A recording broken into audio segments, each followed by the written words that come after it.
মধু মধু এই যে মধু মধু মধু এই যে মধু ওই কিরে রসমালাই ওই কিরে রসমালাই ওই কিরে রসমালাই ওই কিরে চ্যালেঞ্জ চ্যালেঞ্জ আলহামদুলিল্লাহ মাশাআল্লাহ আল্লাহু আকবার মাশাআল্লাহ মাশাআল্লাহ এসব মালার নাম রাখছি মধু মধু বরিশালের মধু কারণ বাজার ঢাকা শিল্প এলাকায় আছে মধু মধু ওই কিরে রসমালাই ওই কিরে রসমালাই ওই কিরে রসমালাই ওই কিরে মধু বিকি ওই কিরে রসমালাই ওই কিরে রসমালাই ওই কিরে রসমালাই ওই কিরে মধু মধু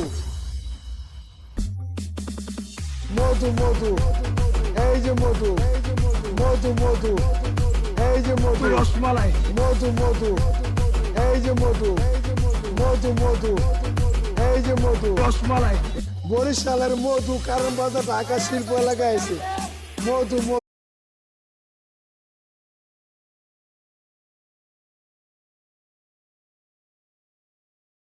চাই টুনির বাসাটা নদীর ধারে ছিল আর এই জন্য কুমির সবসময় টুনির সাথে যোগাযোগ রাখতো।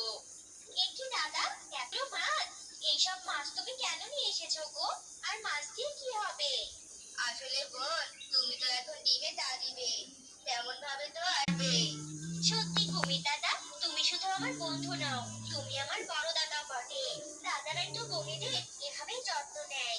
আমি সবসময় তোমার কাছে কৃতজ্ঞ থাকবো দাদা। এইসব কথা বলে টুনি মাছগুলো নিয়ে বাসায় ফিরে যায় আর এরপর থেকেই টুনি তার ডিমে তা দিতে শুরু করে।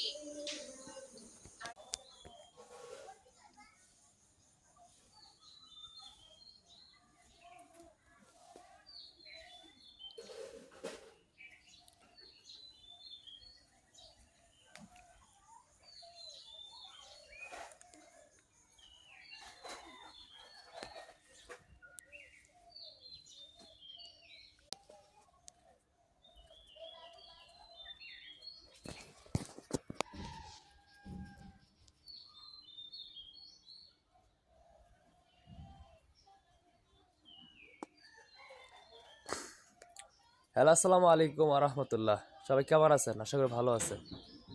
সকালবেলা লাইভে আসছিলাম, বাট কথা বলতে পারতেছিলাম না, একটু সমস্যা হয়েছিল।